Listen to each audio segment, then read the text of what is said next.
மனதை முதலில் ஒருநிலைப்படுத்து. உன்னையே முதலில் மாற்றிக்கொண்ட பழகிக்கொள். அப்பொழுதுதான் மாற்றத்தை மற்றவர்களிடம் நீ எதிர்பார்க்கலாம். எப்பொழுது என்னுடைய மண்ணில் உன்னுடைய காலடி பட்டதோ அப்பொழுதிலிருந்தே உன்னுடைய கர்ம வினைகளெல்லாம் முடிந்துவிட்டது, தீர்ந்துவிட்டது என்பதை முடிவு செய்து கொள். உன் கர்ம வினைகளோடு போராட வலிமைகளில் நீ எதிர்த்து நிற்க உனக்கான அத்தனை மனோதைரியத்தையும் கொடுத்து உன்னை வாழ வைப்பேன் உன் சாயிநாதர் என்பதை எந்த நொடியும் மறந்துவிடாதே என் பிள்ளையே.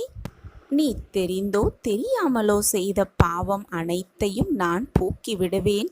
கொஞ்சம் கொஞ்சமாக உன் வாழ்க்கையில் மாற்றங்களை நான் கொண்டு வருவேன். உனக்கான மாற்றத்தை நான் சர்வ நிச்சயமாக உன் வாழ்வில் கொண்டு வந்தே தீருவேன். இது உன் சாயப்பா உனக்காகவே செய்து கொடுக்கும் சத்திய வாக்கேதான். என் வாக்கு என்றுமே பொய்யாகாது.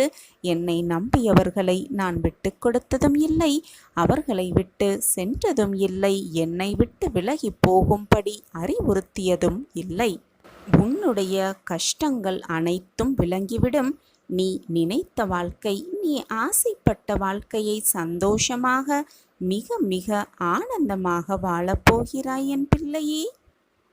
உன்னை ஏளனமாக பார்த்தவர்கள் கண் பார்க்க அனைவருமே வியர்க்கும் வண்ணம் நீ மிக உயர்ந்த நிலைமைக்கு வரப்போகிறாய்.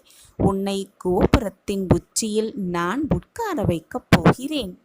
காத்திரு, பொறுமையாக காத்திரு. உனக்கான நல்ல வாழ்வு உன்னை நோக்கி வந்து கொண்டே இருக்கிறது. அதுவரை பொறுமையாக காத்திரு. உன் காத்திருப்புக்கான பலன் நிச்சயமாக உனக்கு கிடைக்கும். இதுநாள் வரை பொறுமையோடு காத்திருந்த என் பிள்ளைக்கான பதிலை நான் கொண்டு வந்து சேர்ப்பேன்.